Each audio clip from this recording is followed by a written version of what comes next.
Breakfast. The Radio Wammo Breakfast. Game junkie, Gerard Campbell. We talk games and gaming news. No review today because we're talking about a law that has been struck down in America. G'day there, Gerard. G'day, Wammo. How are you? Good, of course, over at stuff.co.nz and the gamejunkienz.com. That's right. Is it? Correct. Does that actually? That's correct. Have you tried that URL? I'm not sure it works. It does. Does it? It does. It does Maybe work. I'm It does spelling work. it wrong. Okay, anyway, it's It must have been. even if you Google Game Junkie, it's one of the first blogs that comes up. Right, let's look at this law. The Supreme Court in the United States has issued its opinions on the Brown versus the Entertainment Merchants Association, a case which argued the constitutionality of a California state law which banned the sale of violent video games to minors, and now that's been struck down. So they attempted to ban violent video games for sale to minors, but I would have thought that was a no-brainer that kind of already existed in the rating systems.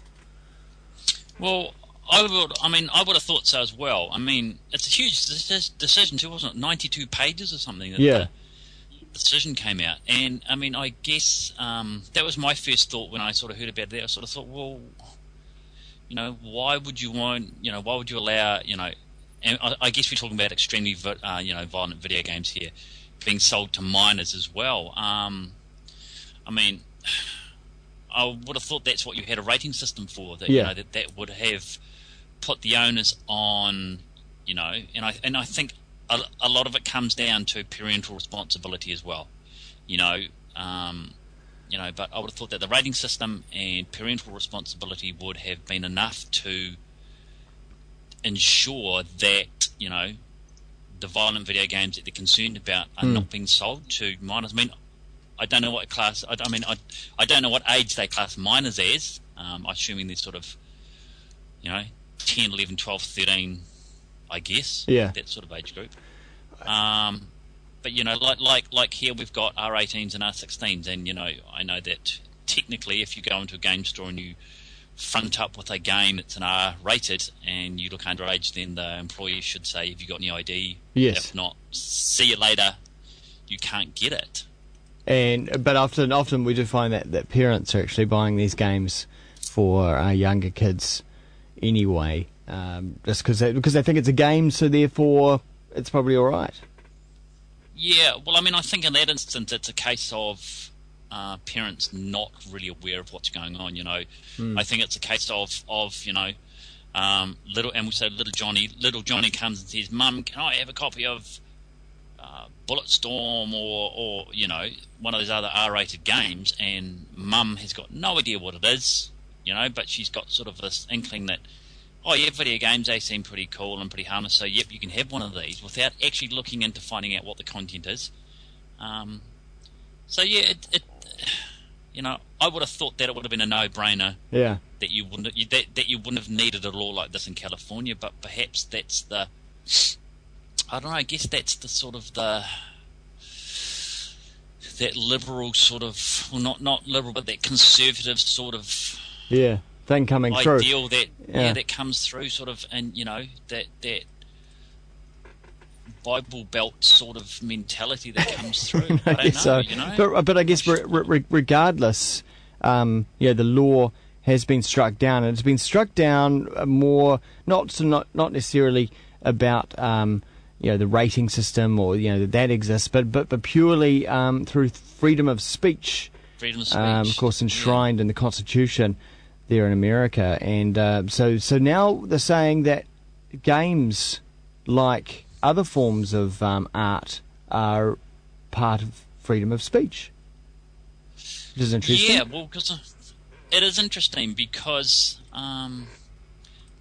games are a creative industry and there is a lot of creation in there, but it's I think it's an argument that is always going to be debated about whether how far you can push the boundaries, and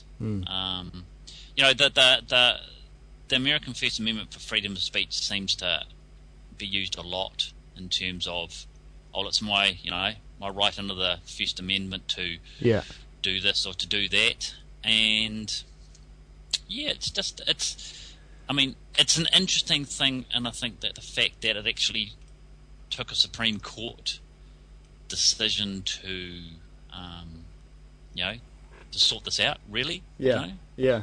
It seemed to have been a really lengthy and probably an expensive process as well. I mean, I think that for something that makes just pure, absolute common sense.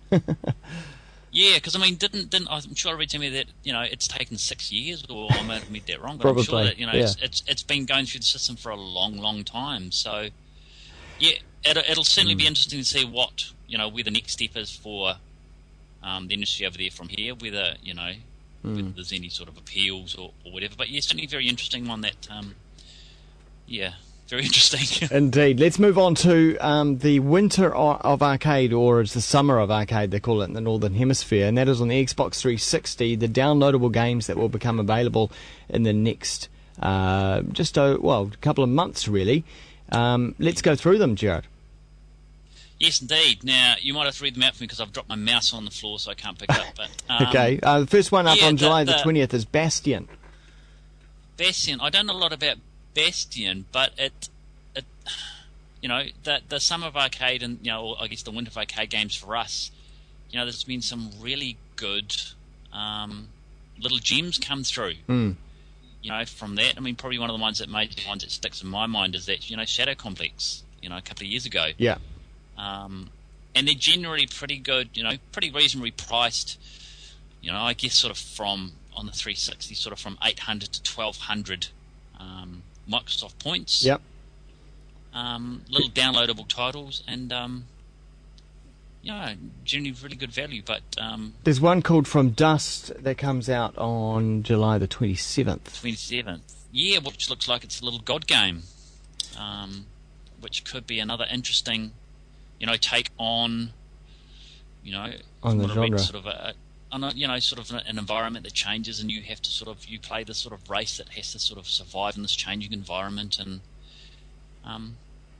because God games sort of have a nice little touch on that, you can sort of control what's happening in the environment, and sort of how the people that are in the game are going to sort of survive and react and sort of do this sort of thing. And interesting to see Fruit Ninja coming out. Most people would know Fruit Ginger. Fruit Ginger? What did I say? Fruit Ninja. Fruit Ginger. Fruit Ninja, which has been on the Android and iPhone and various other devices, and now is coming out for the Kinect as part of the Winter of Arcades. So you'll be able to wave your hands in the air. It'll be like everybody kung fu fighting, won't it? And I actually think that it'll probably work really well on the Kinect. Because here's a chance for you to pull off all your kung fu moves and jump around your telly. Yeah. Using your Kinect, and if it's done really well, the being able to slice fruit and stuff just by using your your kicks and punches will probably work really well. Of course, you have to. There's always that concern that if there's a little bit of lag, whether whether that will affect it, but you're right. Fruit Ninja has sort of appeared on several platforms. I've got it on both my Windows Phone and my iPod, and it's a really fun game. A really simple premise. I wonder if you'll be able to use your hands and your legs, like do kicks as well, to kick the fruit. I wonder if that's going to be possible. You have to get your legs up pretty high, wouldn't you? Well, use them sort of those kung fu kickies. I don't know if you've played Your Shape Fitness, but yes, but that's using both legs and arms to kick balls that are coming at you, that sort of thing. So maybe. Yeah. And finally, one of the last titles coming out for the Summer of Arcade is Toy Soldiers Cold War. Now, Toy Soldiers was originally a one that came out in the Summer of Arcade or Winter of Arcade a couple of years ago, and now it's updated the playing field somewhat from World War I to the Cold War. Yeah, because the first Toy Soldiers I really enjoyed because it was it was set. I guess it was almost like a tower defense game, wasn't it? That the fact that you had to try and stop the advancing enemy troops. And, you had things like biplanes you could use and mortars and those sorts of things. So I think it was a really nice premise, and it played really well, so it's going to be interesting to see how it moves into.